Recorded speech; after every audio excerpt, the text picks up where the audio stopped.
All right, it is now time for raising funds for World Domination, day number 169.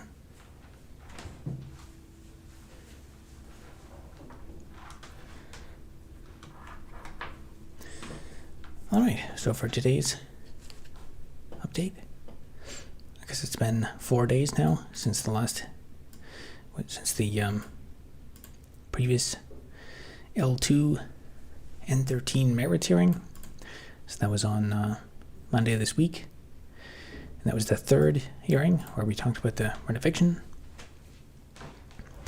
And right now we're waiting for the conclusion from the landlord and tenant board. And their conclusion will be either one or two things. They'll reject the N13s. And then there's basically no more pending evictions. Or they will schedule another hearing, and we will present even more arguments related to trying to defeat the N13s. So in keeping up with the updates of my attempts to get the Shopify store working, I made a couple changes today. Each day I'll probably just spend a few minutes trying to improve it, maybe add a product per day or something. And I looked into in the Google Merchant Center. Ideally, I really want the Google Merchant Center to actually display the products, because if that works, like right now the Shopify Store works, but to pull the products from Shopify into Google Merchant Center and thereby get them displayed on YouTube, they have to go through Google Merchant Center. And Google Merchant Center has a ton of rules for this to work. And so I went and double checked this. It's really annoying because it's not just about having the policies and stuff. You have to specify, for this to work, you have to explicitly state a return policy. So I just want to sell some, regular expression stickers or something. And even just test if it's, if I can actually get any meaningful amount of sales. So I could have this complicated return policy with specify how long you can return, and then how long it takes. I have to specify an exact number. But it's not just about specifying that. I have to specify it in Shopify. So it has to be on the page. And then also I have to specify it to Google Merchant Center itself. So I have to specify the same information twice, and the information has to match. So I think there's one thing, so they want your account to be super clear and in good standing and stuff. So one of the recommended things was change your return policy from 30 days to 90 days. So I'm okay, whatever, I'll just change it to 90 days. But then when I changed it to 90 days, I didn't realize it didn't match what was on Shopify, because on the Shopify page it said 30 days. And Google's AI, of course, will scrape that. And it's nope, your policy doesn't match. Your return policy is rejected. So I have to change it and submit it. And it doesn't immediately recognize it. So now I have to just wait some arbitrary amount of time for it to recrawl and index the thing. And then there's a whole bunch of things where it says the shipping policy, my shipping policy is bad, or it says it's incomplete. And then when I go into it, everything is supposed to sync automatically from Shopify. And then there's a whole bunch of when I started it, it added in every country in the world, but then it had all these there's all kinds of random countries with strange shipping policies, Algeria and weird Pacific Island places and stuff. And so it said your shipping policy is not valid for these select countries. So it doesn't allow you to bulk delete them. I have to manually click a thing and wait 5 seconds for this API call in Google Merchant Center. And all this meanwhile, like it's supposed to be automatically syncing. I have to specify this information twice. I have to specify it once in Shopify, and then I have to specify the exact same information, and it's to match in Google Merchant Center. So anyway, that's a massive job to get that in good standing. What else? There's a whole bunch of other things. I'll chip away at that every day, and it's possible I may give up on that. It's maybe Google does not want you to sell products on YouTube. And if you want, you can check out the Shopify Store, get a deal on a dedicated block type. You can have your own dedicated block added to the game for $4. And as for Canada Post, they're still on strike, but I was about to say they're doing it like yeah,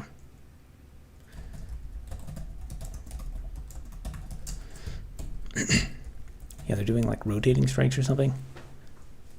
So they're delivering mail again. Other than that, tonight we're going to continue with working on the block mining simulation game.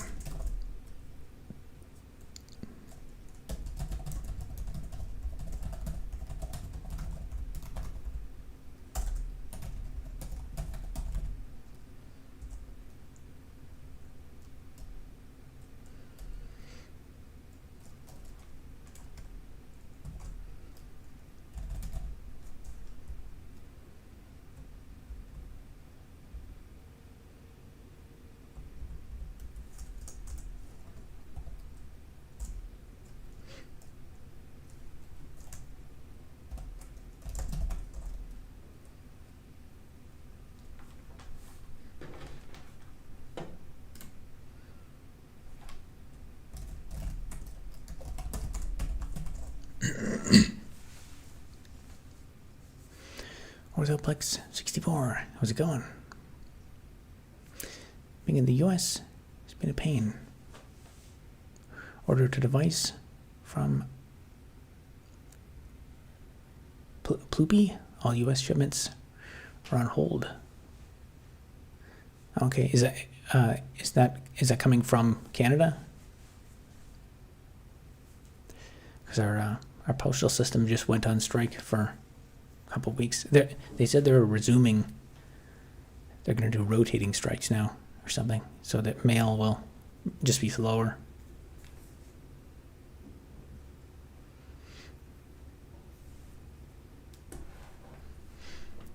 And apparently our mail service is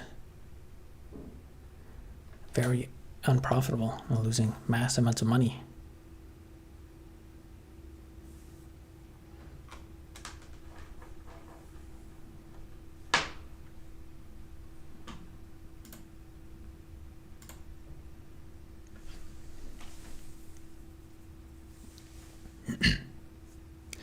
Ploopy is an open source peripheral company.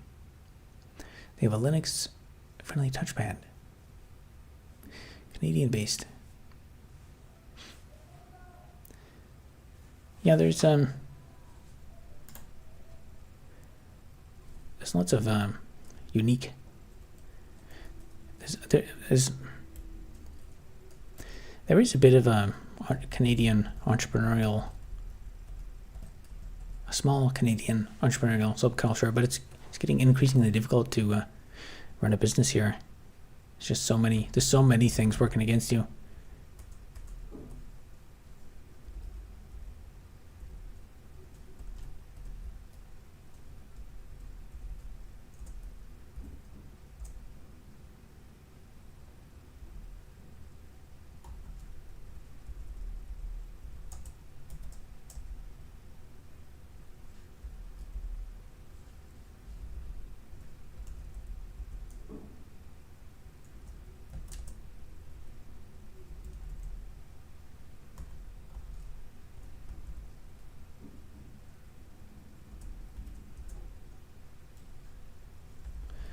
That works.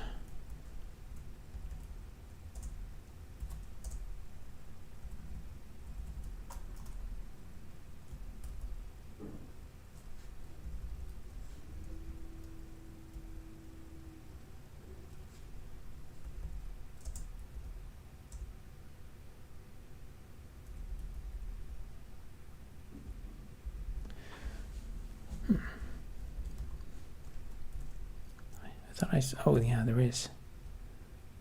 Interesting.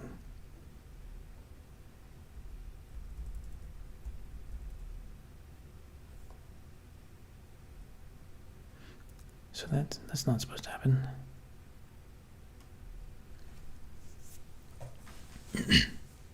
What is the temperature? The temperature is currently 1. Thank you for asking.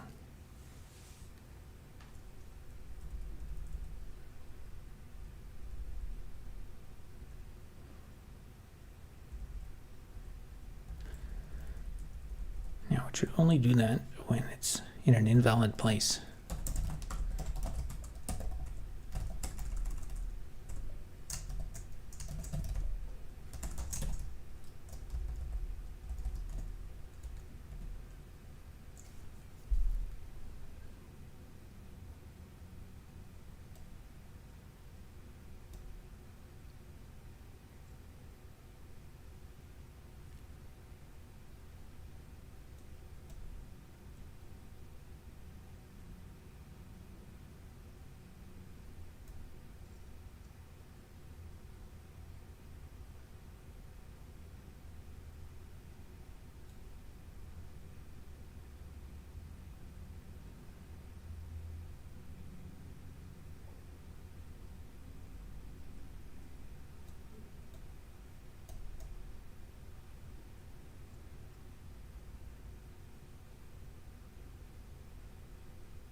Corsol says hi. How's it going? Hi Robert, how are you? Not too bad. Slowly grinding away, making progress on multiple fronts. I did a bunch of scripting today on a couple things. Oh yeah, I forgot the update about I'm working on the script for the next video. So I guess I'll try to. I did the how to start a business video, and then I decided I should do some like quick commentary videos. But then I guess as usual I get kind of when I really start like thinking about it and scripting something, I always end up getting bogged down in the details, and I always keep thinking, if I spend a bit more time on this, I can just explain it a bit better, which in the end ends up taking more time. But I think it probably is, in the long run, I think those are the videos that seem to actually, slowly grow in viewership over time.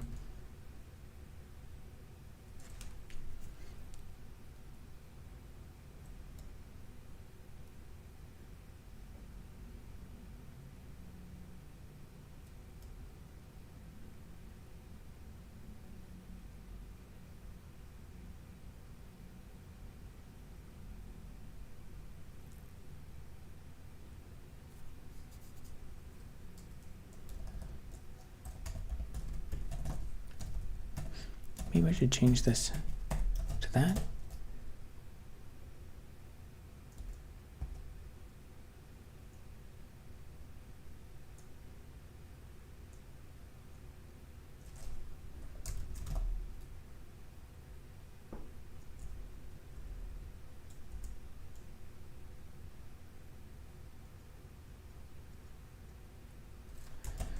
Actually, let's do this here.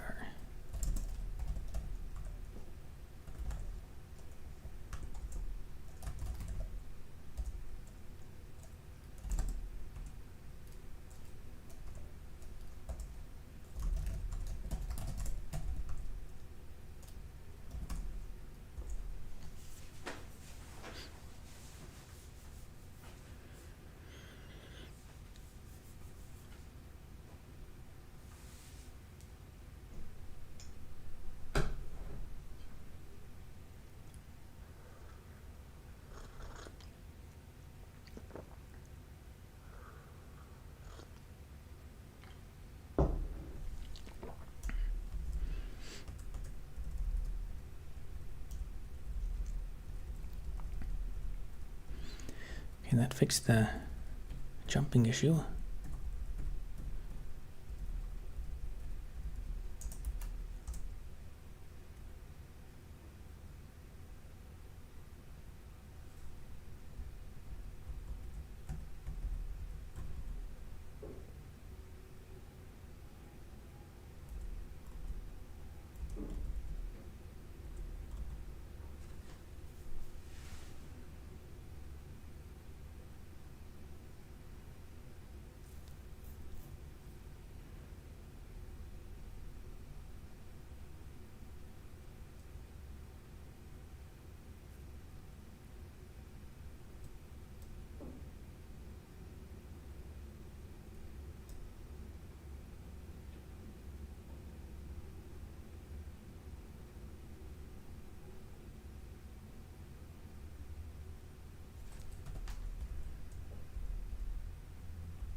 That might do what I want.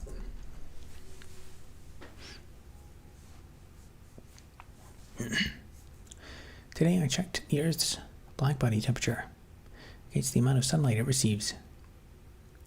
Our Earth simply reflects 30% of all sunlight.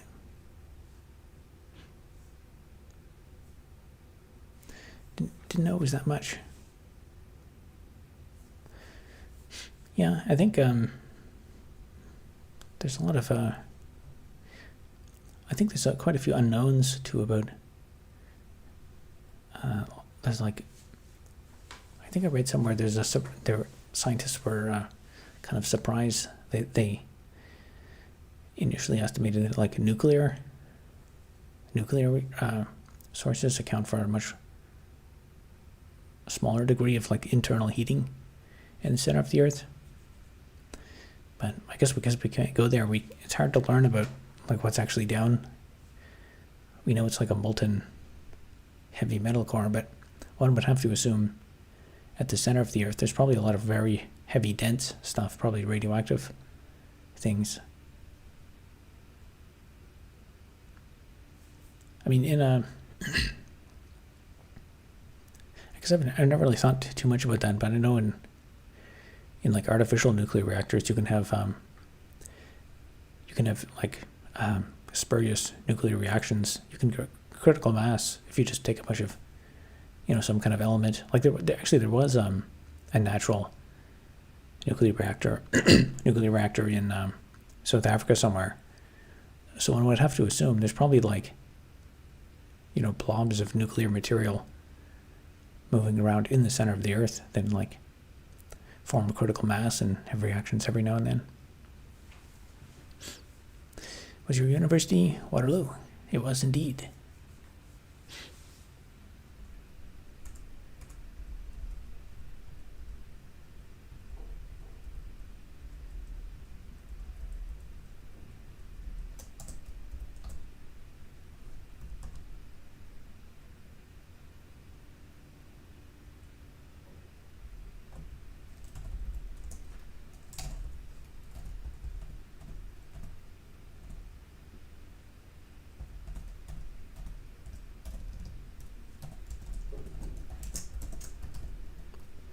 Okay, that's what I wanted to think.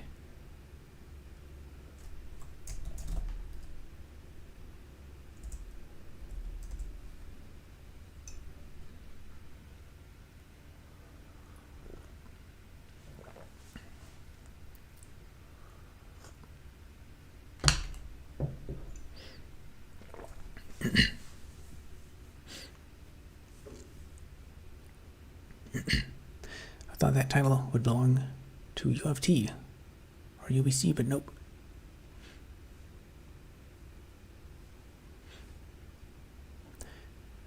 You mean I would? You thought I would have gone to U of T or UBC?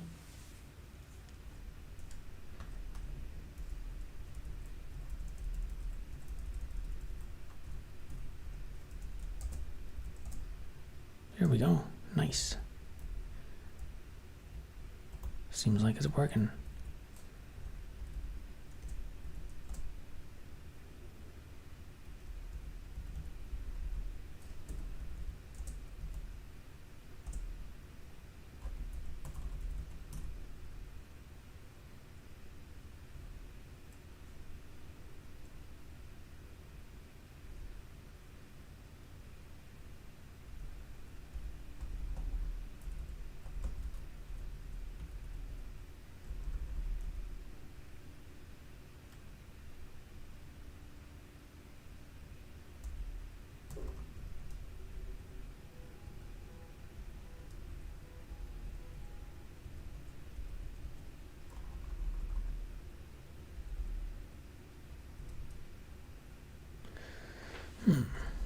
That's bizarre.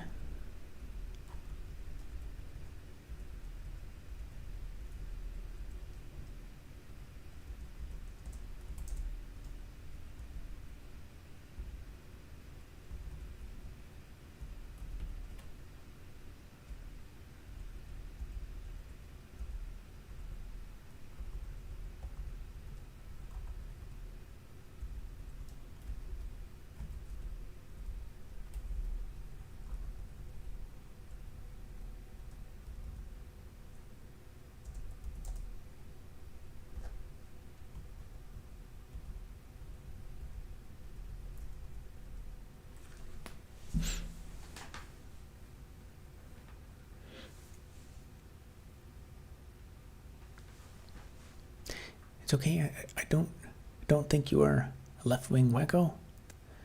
My cousin did his master's in math at URLO. He is only partially insane. Have you seen the meme about the the common transition of the Waterloo student? I guess when you said title, do you mean the title of the stream, raising funds for world domination? I wasn't sure if you meant title as in like the place of university or the title of the stream.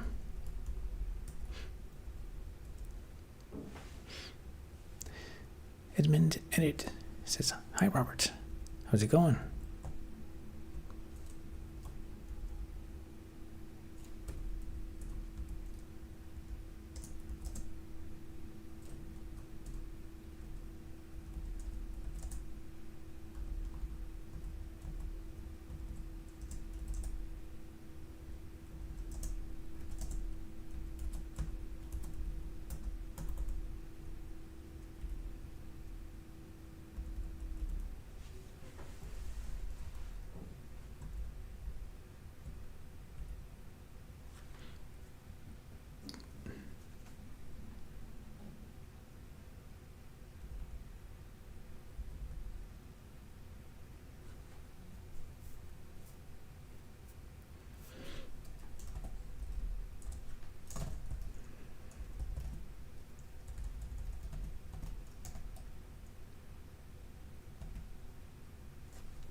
shouldn't put too much emphasis on what school we did or post-secondary. As you see, the professor at Harvard who thinks AI Atlas is an alien spacecraft.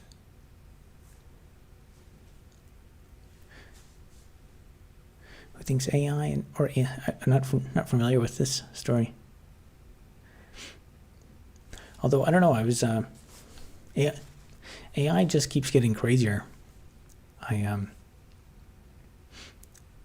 actually, just before I started the stream, I was checking out some of the latest like AI slop videos. I don't know if you guys have seen the like the body cam footage videos. Those are quite amusing, but also they're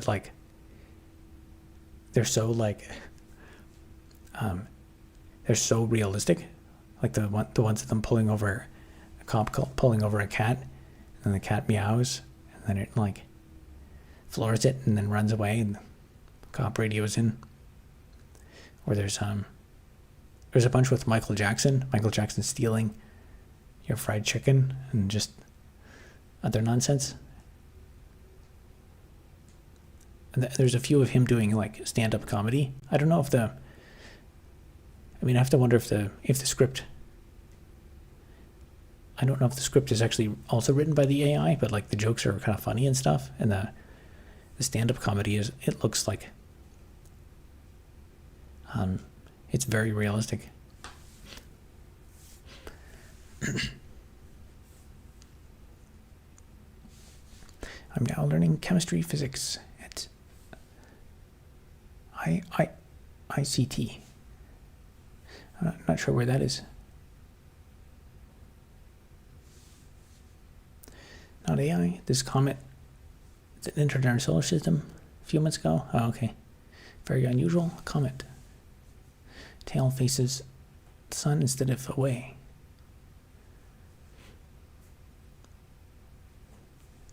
Yeah, there's I don't know, in the age of like the internet age. I remember when I was a kid, always watching Unsolved Mysteries. That was a neat show, and that was like the only source that existed for like videos of supposed aliens and stuff. And I always used to think like, wow, wouldn't it be cool in the future when we have like good cameras and we can like share information and research this and get to the bottom of it. And now we have that. And I think now there's no reason for most of this nonsense. There's tons of people like reposting like videos of a SpaceX rocket, and now like proof of aliens, and then someone will link to like the flight logs and the exact telemetry and the exact path of it. And but there's still, despite that, there's still people who go crazy over it.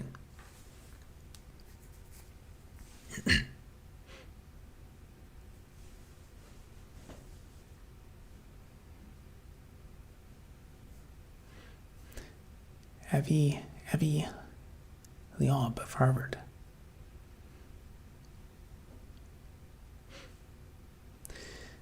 Information and communication technology. Interesting.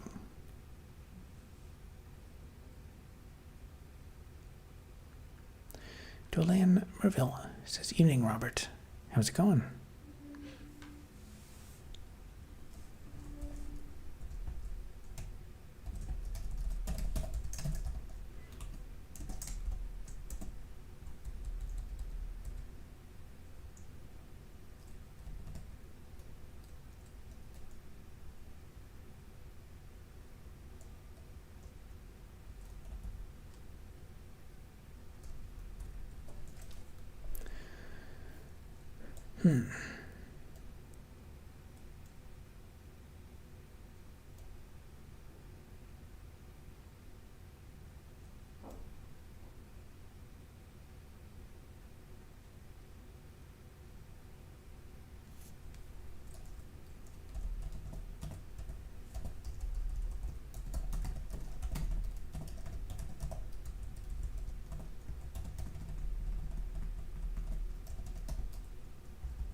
Game Dev Chat.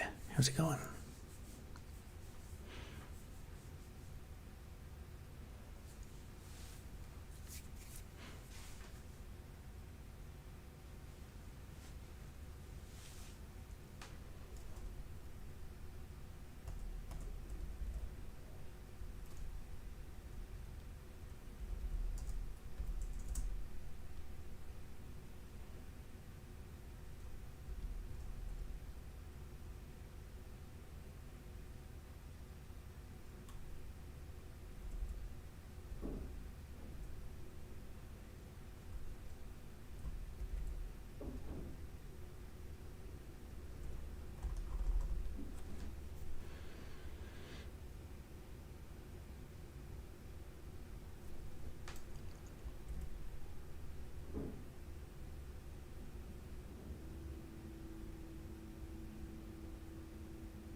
What kind of caption is this?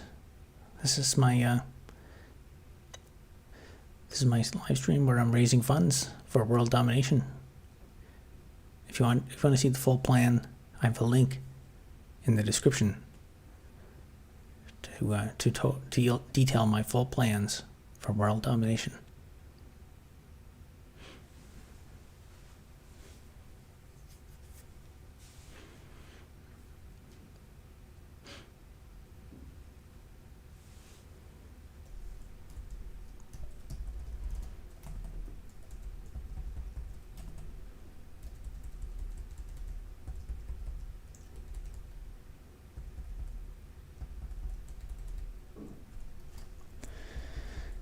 So it occurs to me there's 3 conditions that I'm looking for.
Binge watch Mr. Robot too much? I tried watching and had a little bit. There's a couple clips that I saw that were interesting, but I actually tried watching some longer pieces on YouTube, and it's kind of a boring show. There's not it doesn't seem to actually be much about anything. There's like some intense hacking scenes, but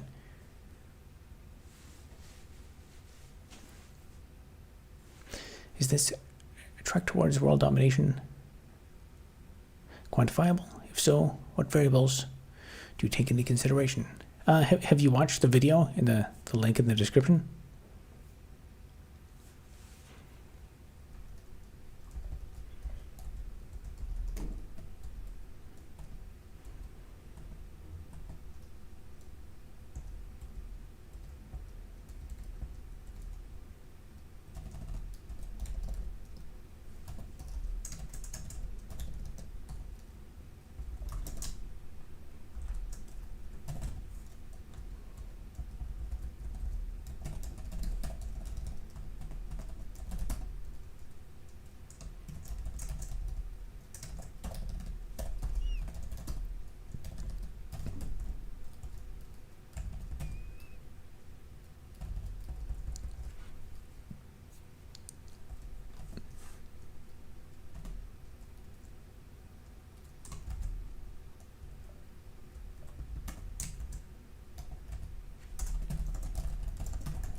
I'm here to learn, not read.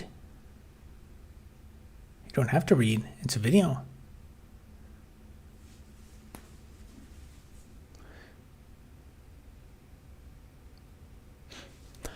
So the plan is to raise $12 billion through live stream super chats. And then we're going to build a brand new society up in the high Arctic. If you want the full plans, I made a video just for you. You won't watch it.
Hello, Robert in chat.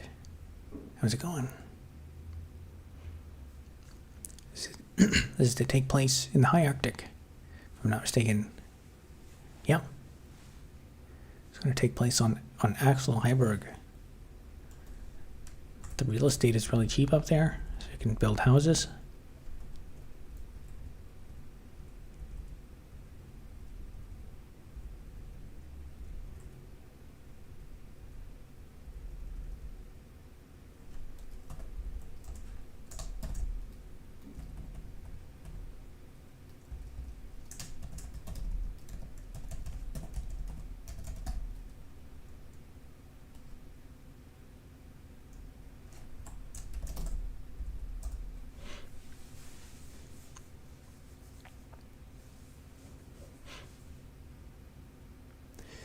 Hope you're investing your super chat money well. Precious metals are doing very well this year. Yeah, I do have a couple. Well, I don't have honestly a lot of investments. That's the one thing about that.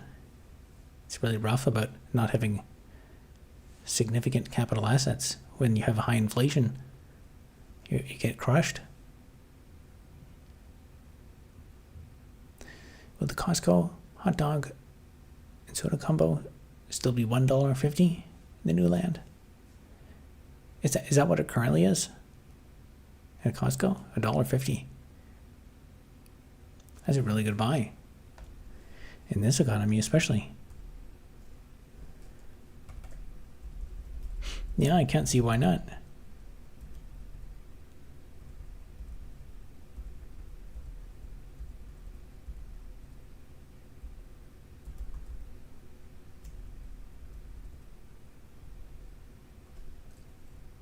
It's not doing what I want.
Think so.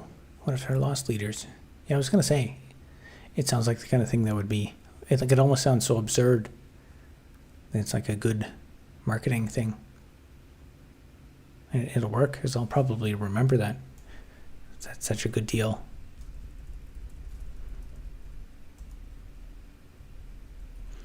Still not doing what I want.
Always be 150.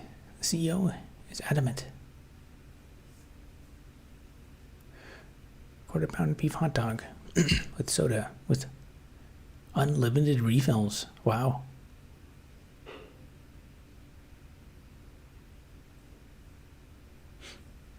Yeah, I can imagine a certain type of person who goes to Costco specifically to take advantage of that to the max, to go get their hot dog and have as many refills as possible.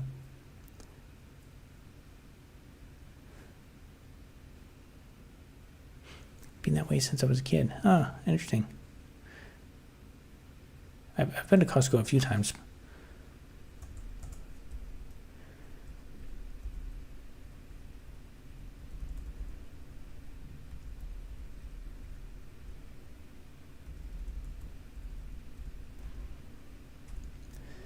All right, so that's coming from one of my other rules.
The rotisserie chickens have been $5, restoring the value of the dollar. It's half since they started. Wow, that sounds like that'll be a significant bellwether for the economy. Someday Costco will, due to hyperinflation, when they have to change that, that's when it'll be time to sell all your stocks.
Price has never changed since it was introduced in 84. Wow.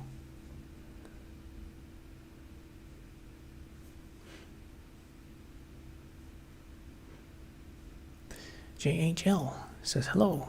How's it going?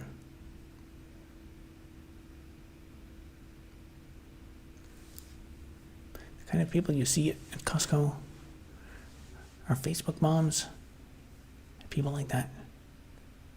Yeah, there's a lot of boomers that shop at Costco, I think.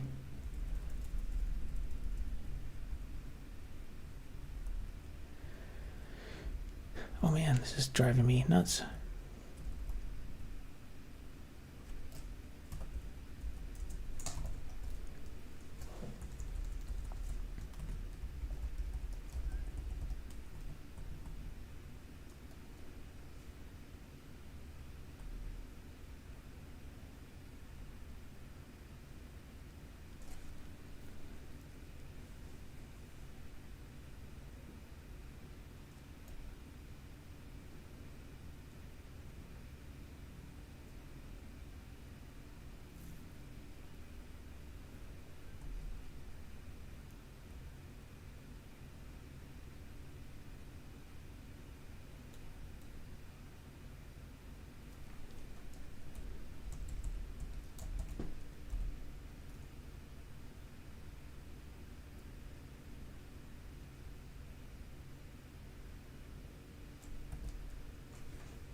All right, there's three conditions.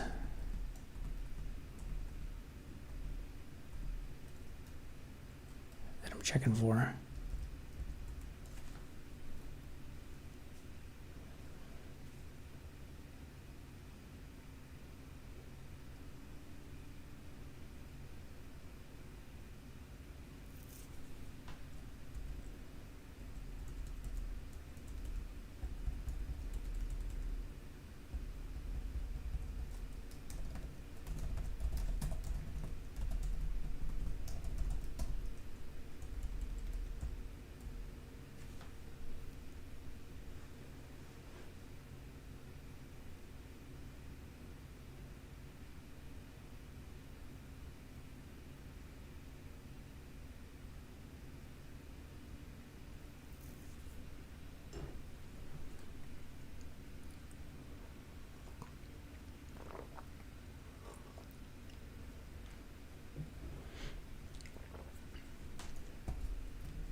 So this will be negative when the selected item is before the top of what's displayed.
Hello, my fellow Canucks.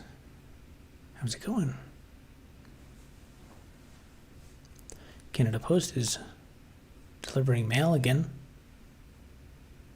They're going to do rotating strikes, which is an improvement.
Three things in life are guaranteed: test taxes and Canada Post strikes. Yeah, I get that right. Not just Canada Post, but like every service. And there have been so many strikes in the last 10 years. I guess I haven't really. I'm not sure what that compares to in history, but like so many bus strikes and stuff and random. Oh my god.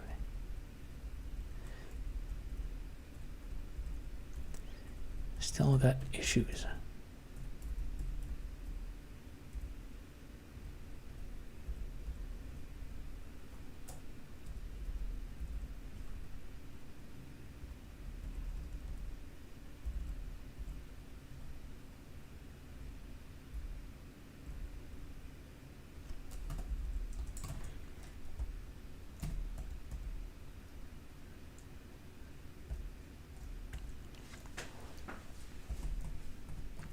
Yeah, college strikes and bus strikes and everything strikes. Teacher strikes.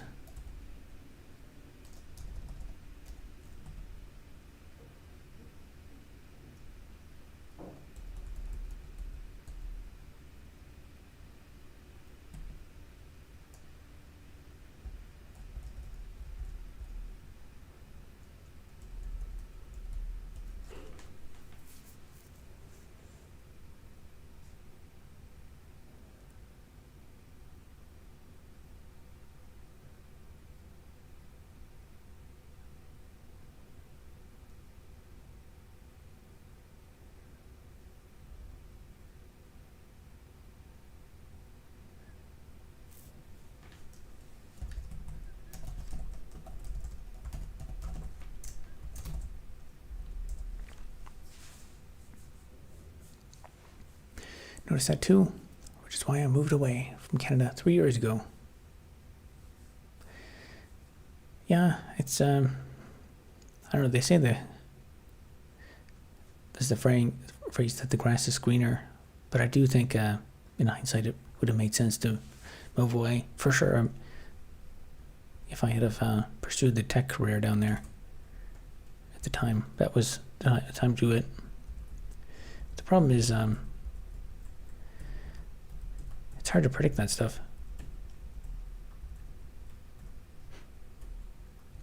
And a lot of it's like it's not like I can personally do the analysis. Like more and more there's things like I could go on this big long discussion about my analysis into supply and demand of housing and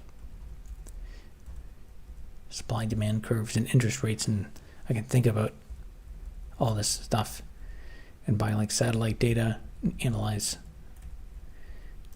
the price of copper and calculate how many contractors exist and stuff, and I can do all this analysis, and then the government can just be like, oh, there's a crisis, let's just print an infinite amount of money, and then that totally changes the equation. So there's There's not much you can do personally in the way of analysis.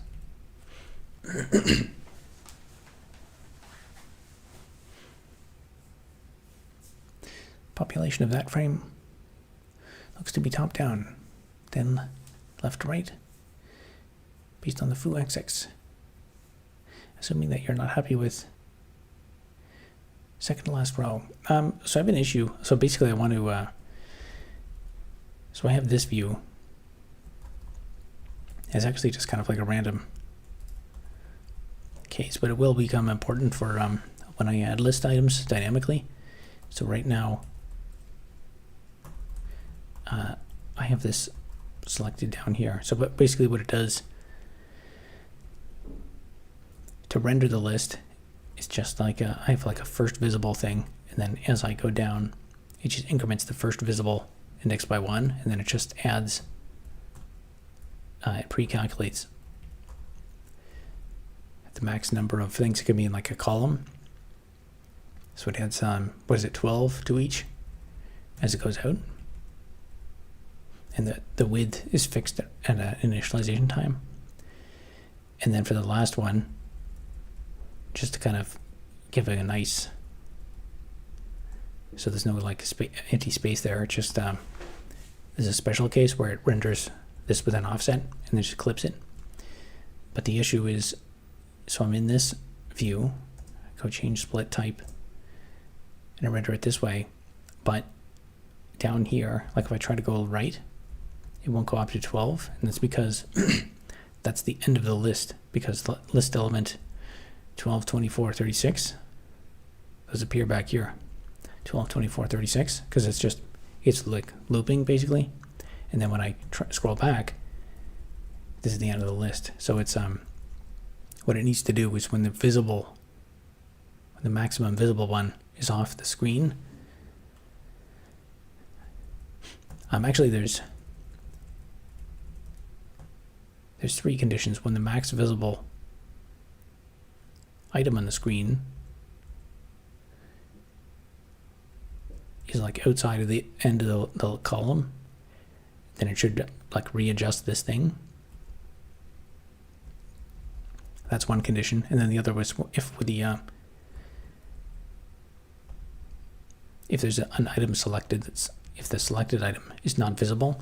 So like right now, if foo1 is not visible, so if that for whatever reason that becomes selected, that it should like move it over there so it is visible.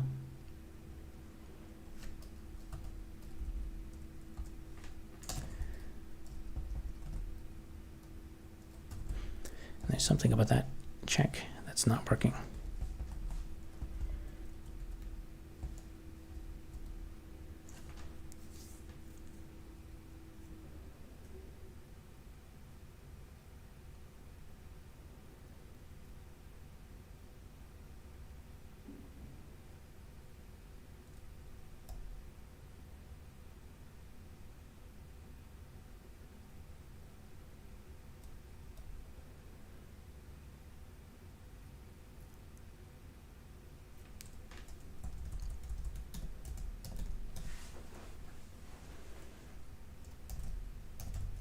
Maybe that's what I want.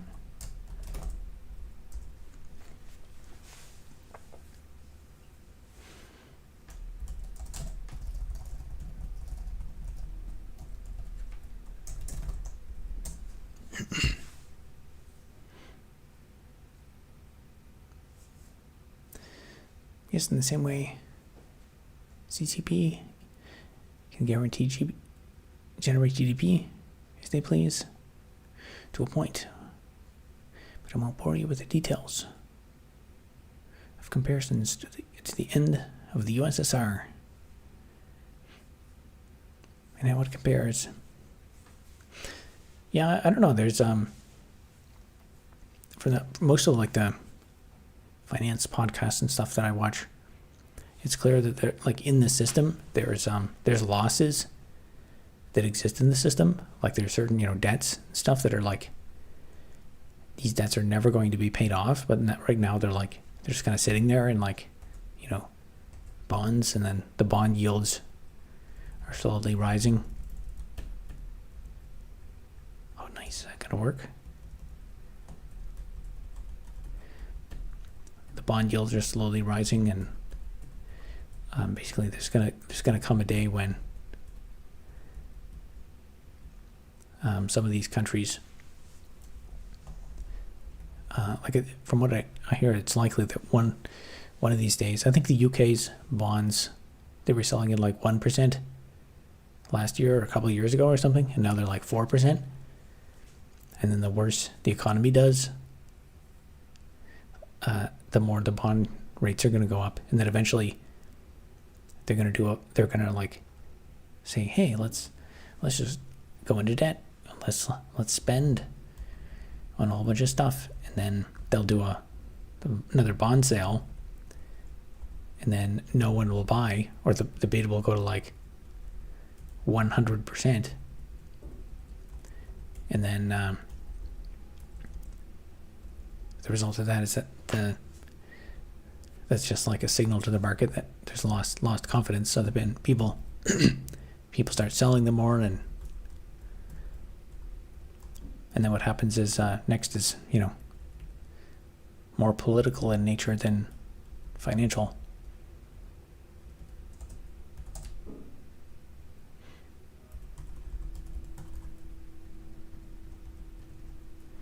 Oh, nice. Is this going to work?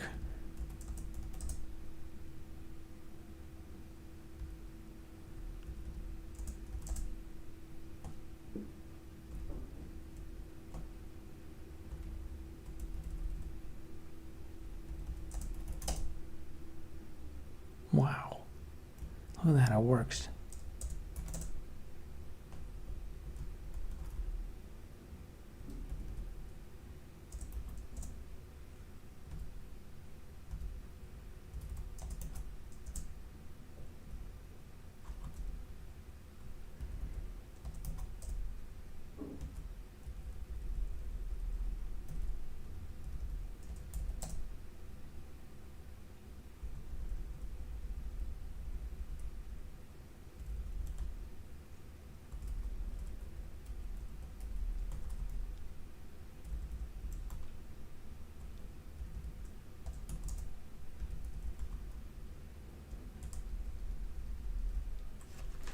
Excellent. That took me way longer than I expected it to.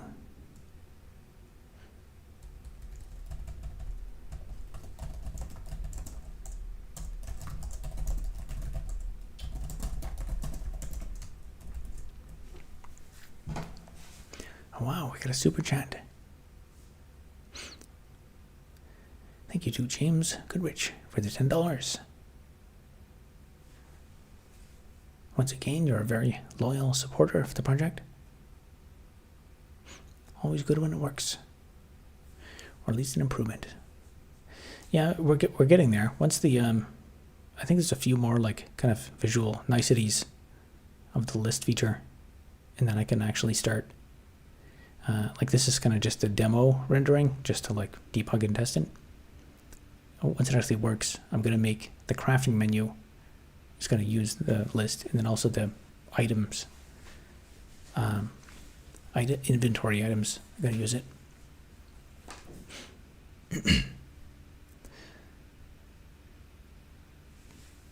Oh yeah, I think I can't remember if you were going to message me about if you I don't think you messaged me about a custom block type, but if you even if you want two of them, go ahead and send me a message if you want to claim your element or mineral type.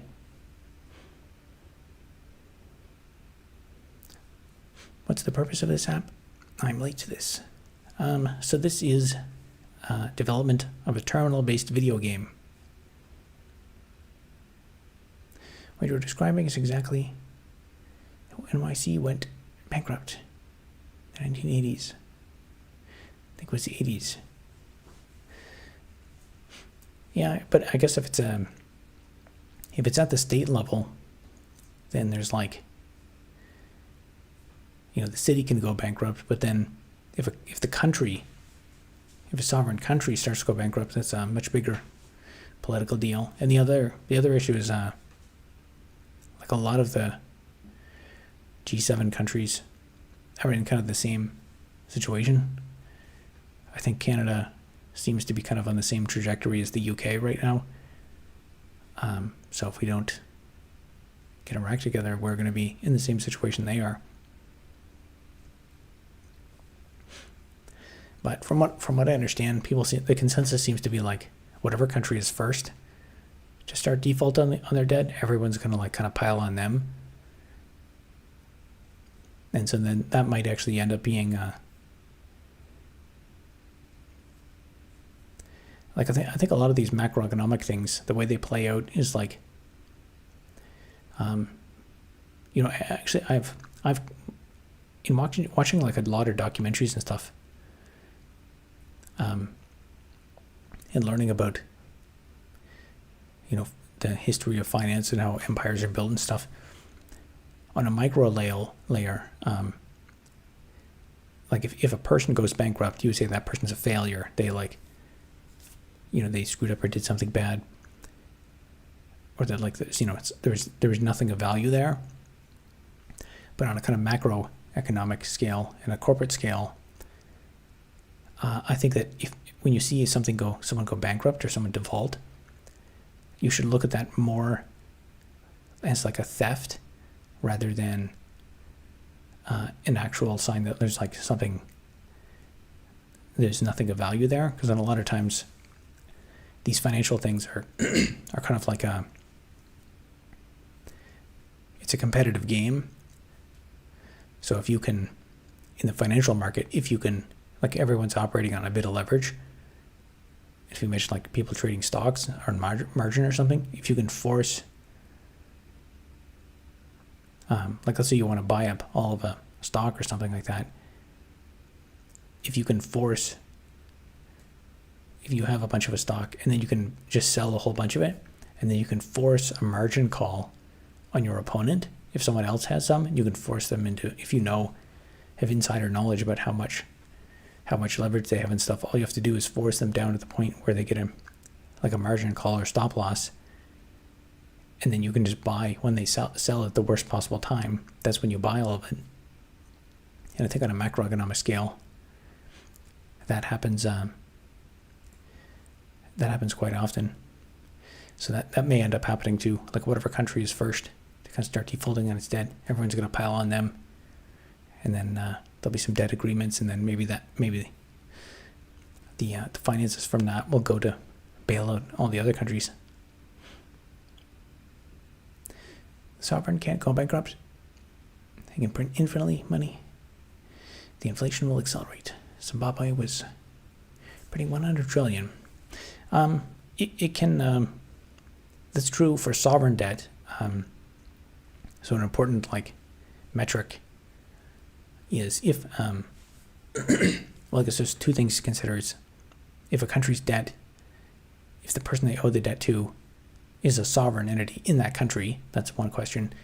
Because if it's another country, then that's a diplomatic thing, and they have less leverage. If it's a sovereign entity, like a sovereign company or like the public or something, they can just change the rules. Like if it's pension obligations, they can just be like, oh, pensions, you now have to work till you're 92. And then that way you just eliminate that liability with a stroke of a pen. Then the other question to ask is the debt denominated in the sovereign currency? So if Canada owes a bunch of money to the US or something, and that money that's owed is denominated in Canadian dollars, we can just print more money, cause inflation. So we can we do have an escape strategy. The place where you're really screwed is if you have debt to a foreign entity and the debt is denominated in a currency that's not your own. So if Canada takes out a loan from the US or something, and the loan is denominated in US dollars, you have to pay back US dollars. So then if they get into trouble, they can print more money and then sell Canadian dollars for US dollars. But in doing so, you're going to destroy the foreign exchange, and then the currency collapses. And then you just keep printing more money, and then that makes the problem worse.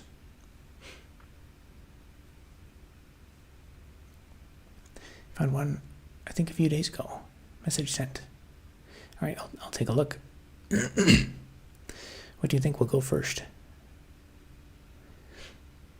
I'm betting on France. Yeah, there's been a lot of talk of them lately.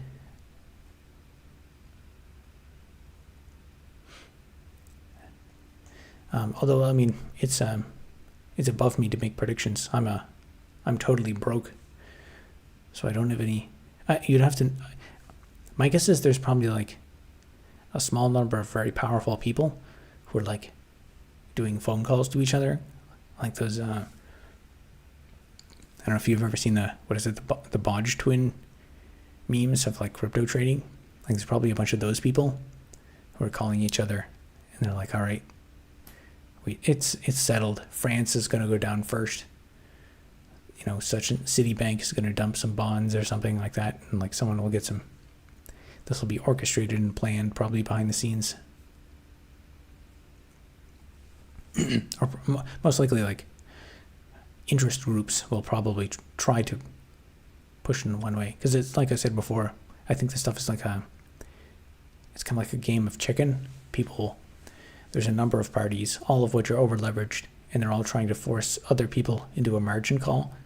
And whoever has the margin call first, that's the person you can point to and say that, oh, it's all his fault. Let's take everything he has. So it is down here in America, where I live. They have their own money, sovereign debts, all done in USD, even large purchases. Yep, that's why the U.S. wants everybody to use the U.S. dollar. It's so powerful when you can just print away your debts. Being broke qualifies you to identify when one is broke.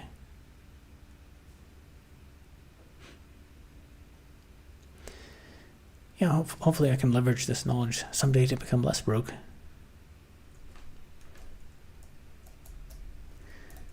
Let's see.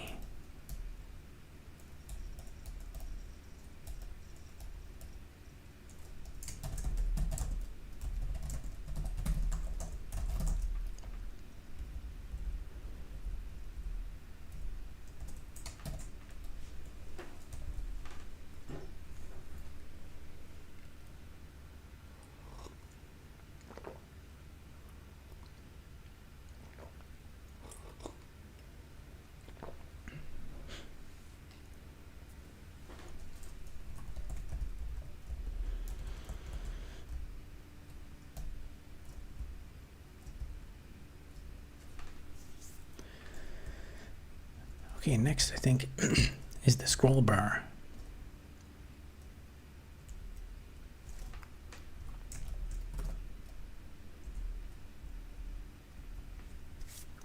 There's some issues with it.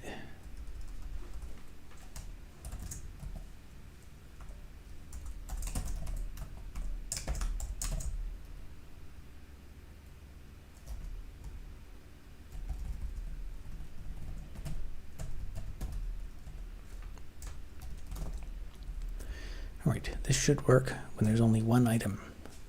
If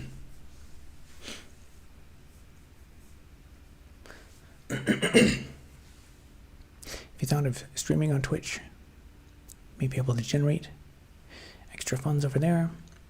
I have. I was originally thinking of doing exactly that, but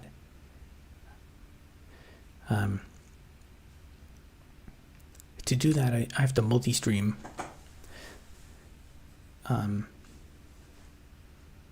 guess to actually do that, the first thing I'd have to do is actually research a bit about the technology setup, like how I would do that, like talking with two chats. I don't know if there's good software solutions for that yet.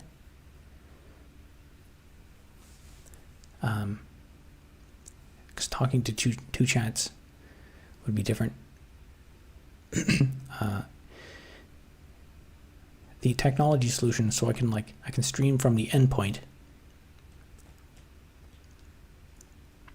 What I'd actually like to do is I looked into like setting up my own like stream overlays and stuff. So like for example, I have the raising funds for world domination. Every time if someone super chats, I would like to have a thing where I can set the goal so I can like actually increment. So when I get that $10 super chat, it would say like $10 of 12 billion. And I could add other kinds of goals and overlays and stuff. But even just multi-streaming, I don't think I have enough. That my equipment is not to like broadcast two streams to two endpoints from here. I don't think I have the tech for it. You can also send it to like there's these third-party services, which I think some of them cost money.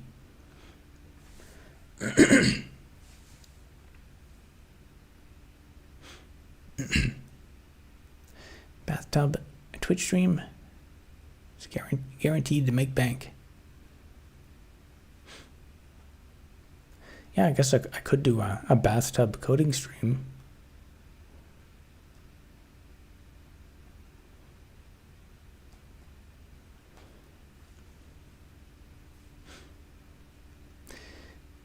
How many donuts would it take? We first see to see the first pixels of the rectangle.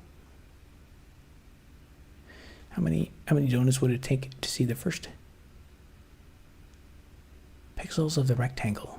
I don't really understand the question.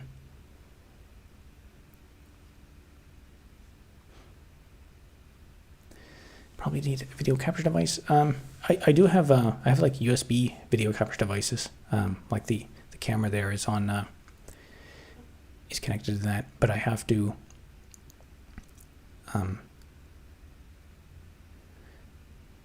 let's see. So Twitch, so OBS cannot itself multi-stream,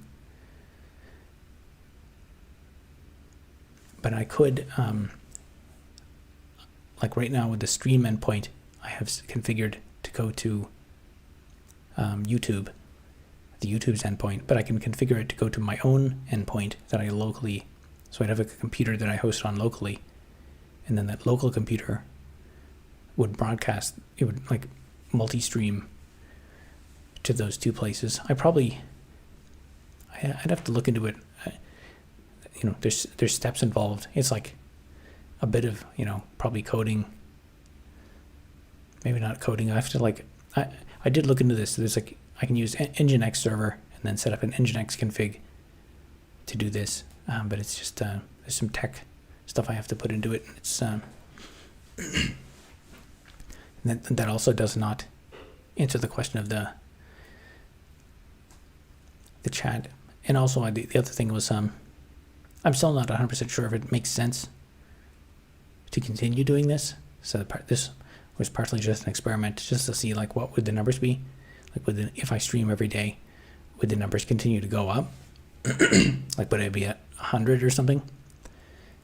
And so far it's not the return is kind of questionable. I think it might part of what might be an issue is I have monetization off, so maybe YouTube really doesn't like that. But then for the streams, I don't want. I have to pledge that like there's no problem content. But if like people chat stuff that's inappropriate, I can't control that.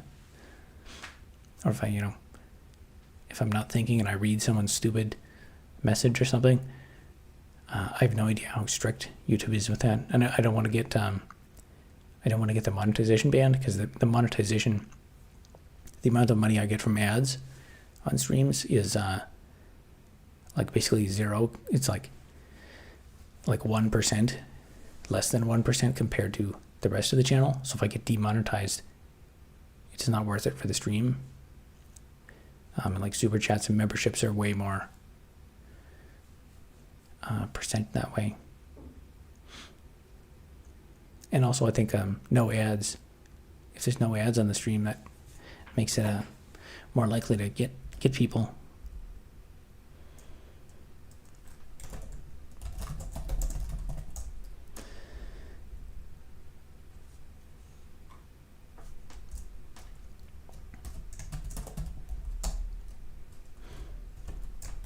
All right, let's check that again.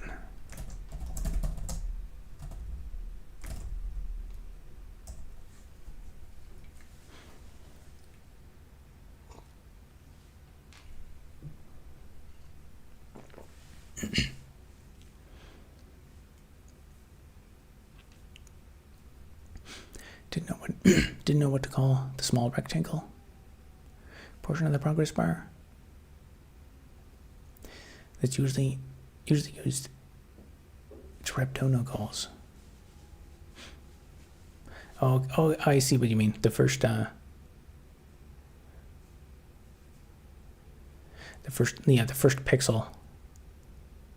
First pixel. Oh yeah.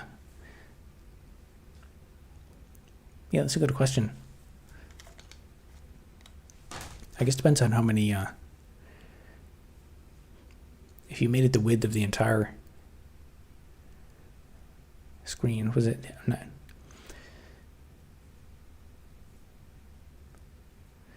1920 by 1080?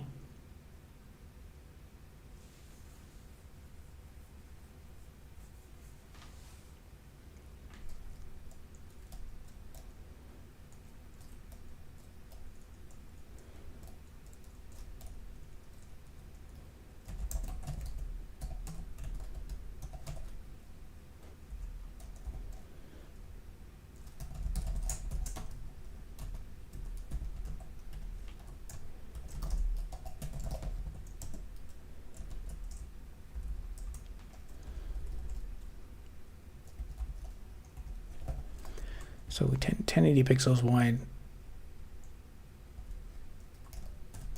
So we got 1, 2, 3, 4, 5, 6, 7, 8, 9 divided by 1080.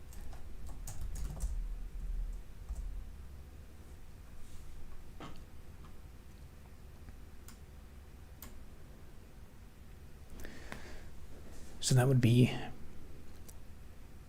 $11,101,101.11. That's how much it would take to get the first pixel.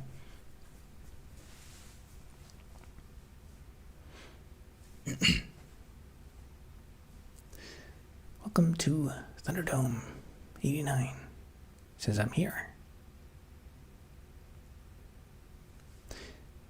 If there's anti-aliasing, you can also ask how much to change the color of the leading pixels. Yeah, I guess. I guess I don't know much about how the anti-aliasing algorithm works.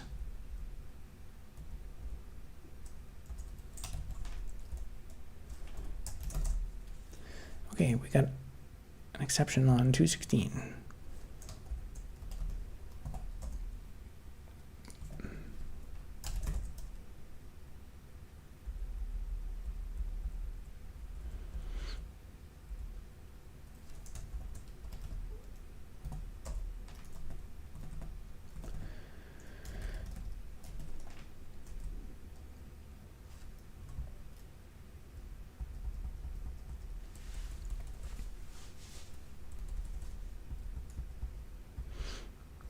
So I was trying to do this, and that was when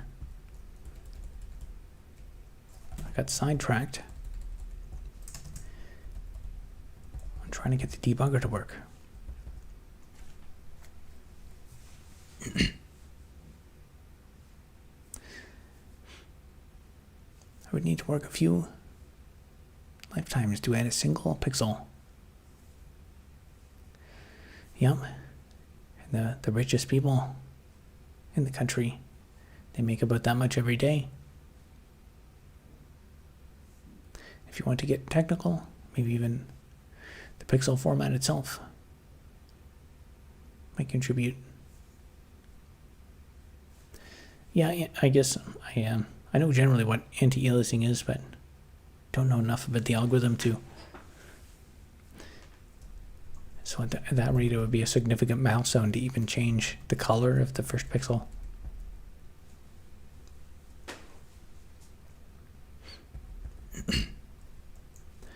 Color blindness can have an effect.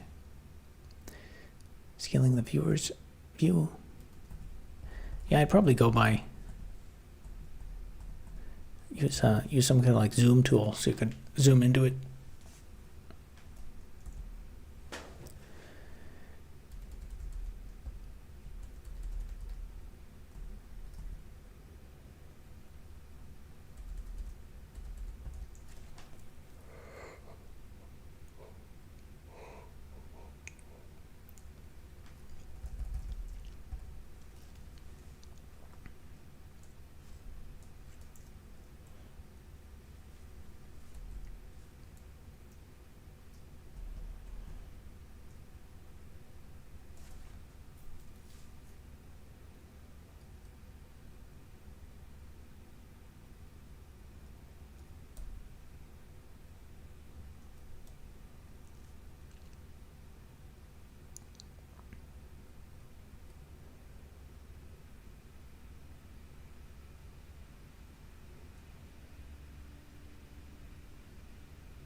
If you consider the benefits if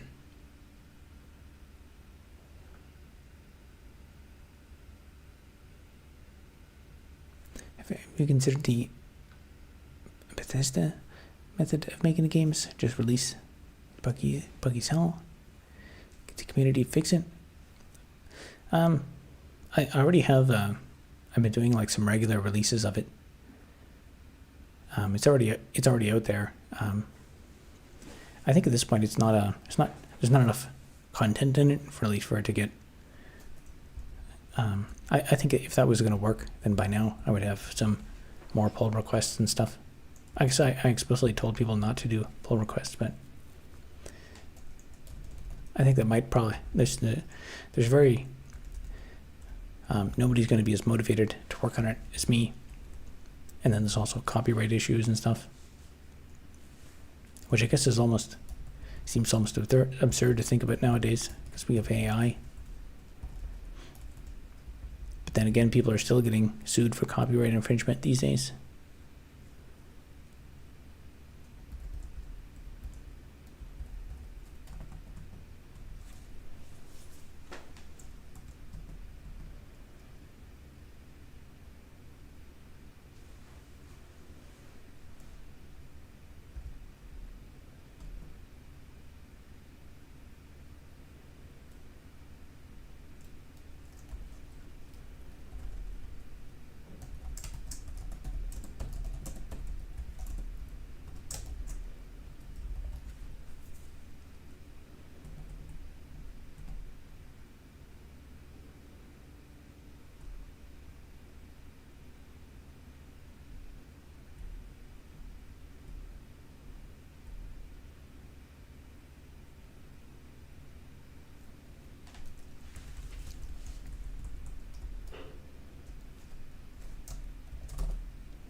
So then it has a blank part.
GB says, I've seen people mention tools like Sockside, FZF, and LazyGit. What do you think about using newer CLI tools like these compared to the traditional commands? I'm not familiar with those. LazyGit. Yeah, actually, I have never heard of either of those three. I think well, I do like another comparison. There's one, like I use grep. Grep is what I've used. But there's also, I think it's ripgrep is like what people recommend now. And like grep, a lot of the older kind of core utils, POSIX compliance utilities, there are clear flaws in them. Having gone through all of them, I guess if you want to know a bit more nuance, to my opinion, on like with some specific examples. If you look at, I have a video on GNU core utils. So I made a shorts video on all 108 or something core utils videos, and then I made a brief summary video, a long form video about core utils, and I think that video only has a few thousand views, but that one I think has some of my opinions about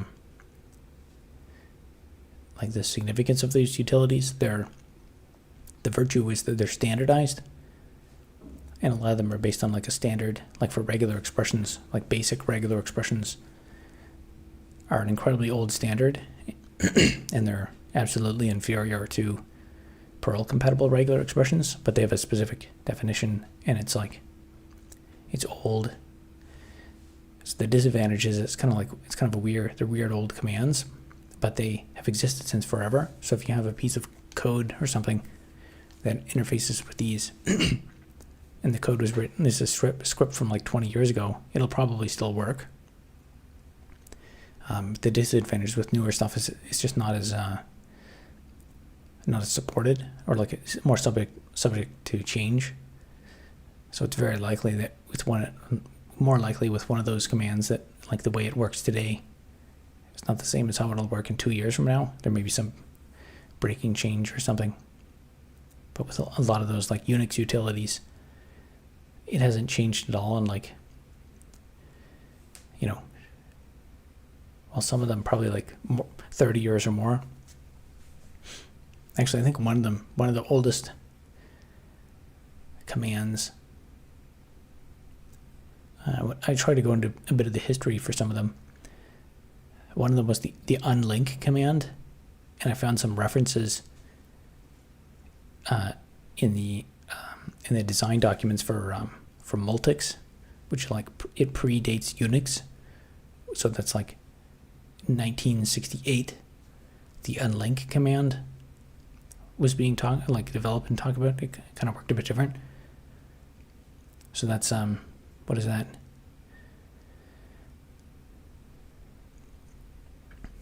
It was like 65 or 68 or something. So that's 32. So 52 years. And the behavior hasn't really changed much. Whereas you take like any kind of Node.js garbage app program today, and in 6 months it won't work.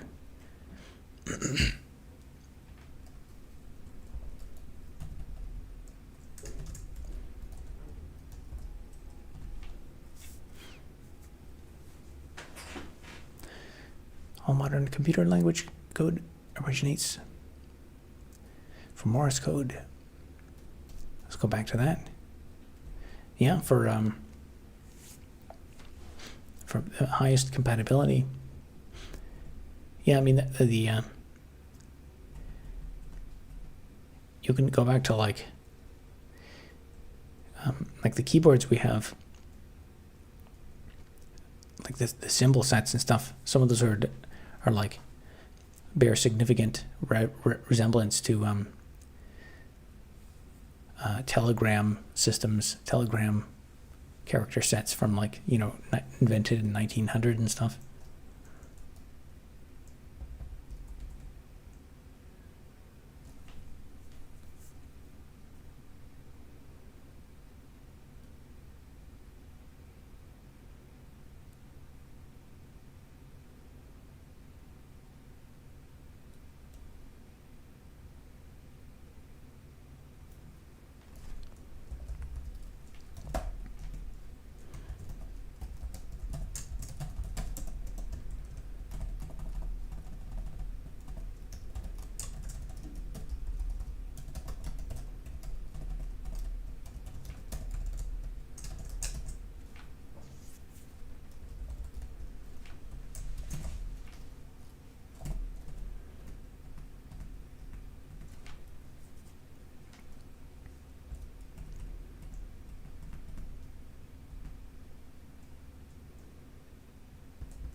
Albert Tesla says hi. How's it going?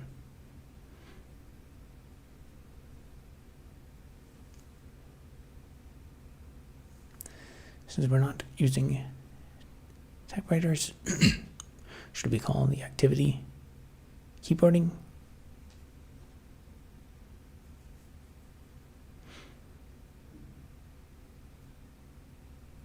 This history of coding is fascinating. I covered it in a book on the future of warfare. I wrote a couple of years ago. Future of AI warfare. Yeah, there's a lot there, especially you can go into analog computers and stuff. There's some really interesting military documentaries about analog computers on warships and stuff. I'm good. Hope you're also doing well. Yeah, I'm doing pretty good. Had a productive day.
Right, that might do what I want.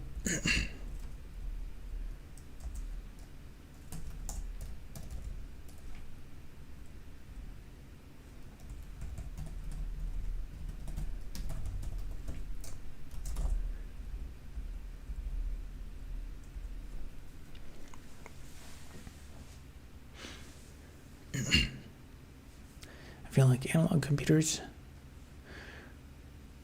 what's made our purpose specific. Yeah, I guess they kind of have to be in a lot of cases.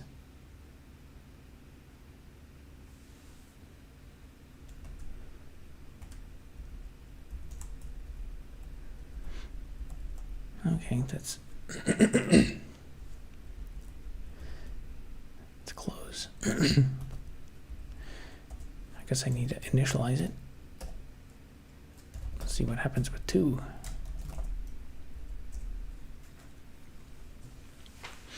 It's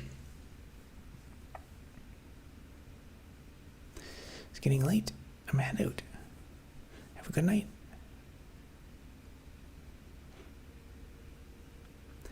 You seem hardest, so if one has to use it for their purpose,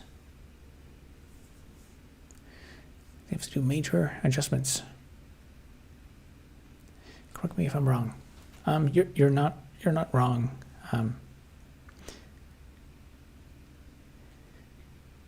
I think that's one of the major reasons why we went away from analog computing. It's because of it's just more sensitive, and I think it's also like digital computing, doing like error recovery and stuff with digital stuff is just way easier. And I think like with digital computing, you can just have less like fundamental units like to manufacture. Like with the logic gates, with a few simple logic gates, you can basically do anything. Whereas with analog stuff, you have to like, it's called analog because it's like an analogy. So you have to have a physical analog, a physical analogy of whatever you're computing, which gets complicated if you want general purpose computing.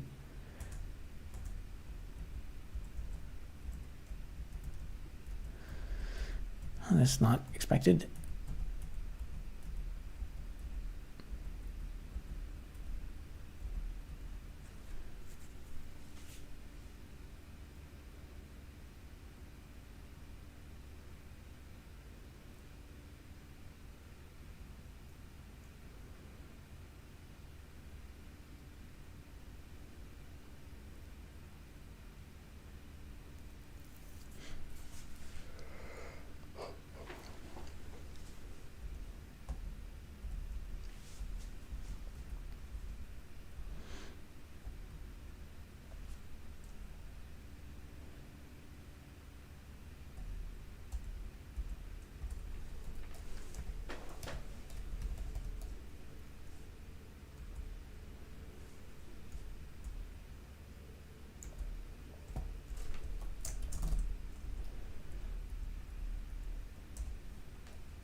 That is quite a bug.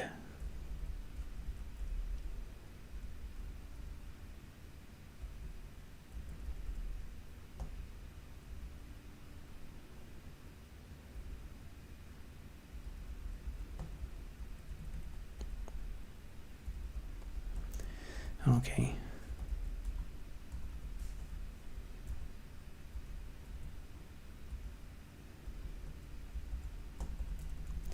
All right, I'll have to do some fixes on that special case.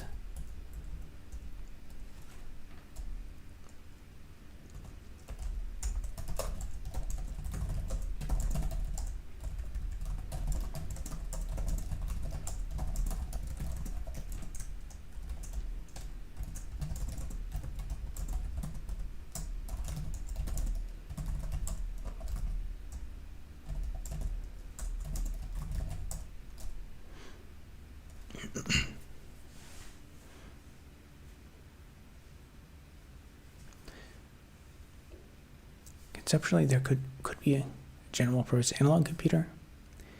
It'd be crazy though. Yeah, you could. I mean, technically, I would argue that every digital computer is a special case of an analog computer.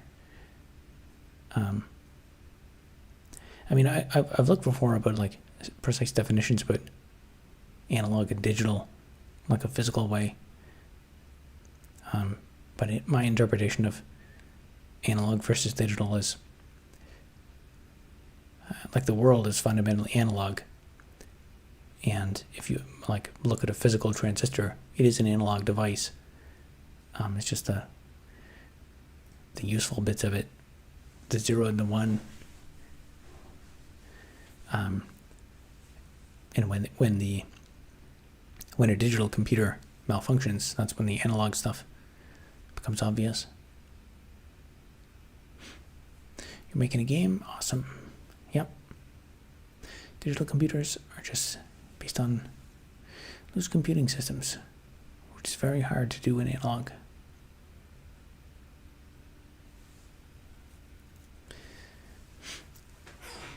Yeah, depending on what your like fundamental object of communication is, or of computation is, you could like one thing I always thought was interesting is that you can do there's many operations that you can do. You can reformulate mathematical operations as Fourier transforms, and you can calculate Fourier transforms with lenses. So you could have like an optical computer.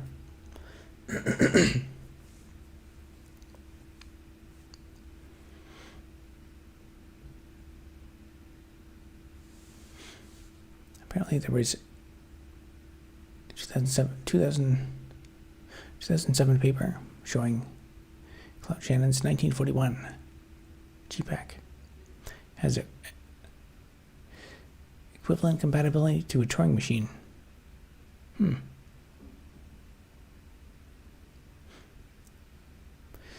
Yeah, there's a lot of Claude Shannon has quite a bit of interesting work. I wish I had more time to dig into that stuff. But alas, I think I'll probably call it a night. I got that nasty wrapping bug figured out. Tomorrow I'll figure out what there's still some adjustments to make to the UI for when like those duplicate showing up list items. I just have to, I think, recalculate the bounds for what should show and what shouldn't.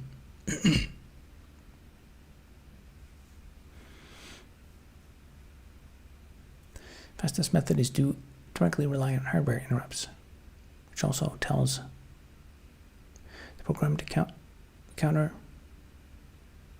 change happenings like the world is running a big event loop. Checks and handlings.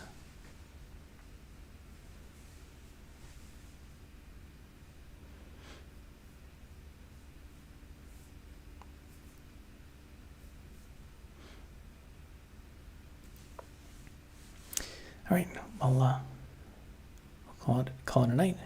I'll be back tomorrow night for day 170. All right, later.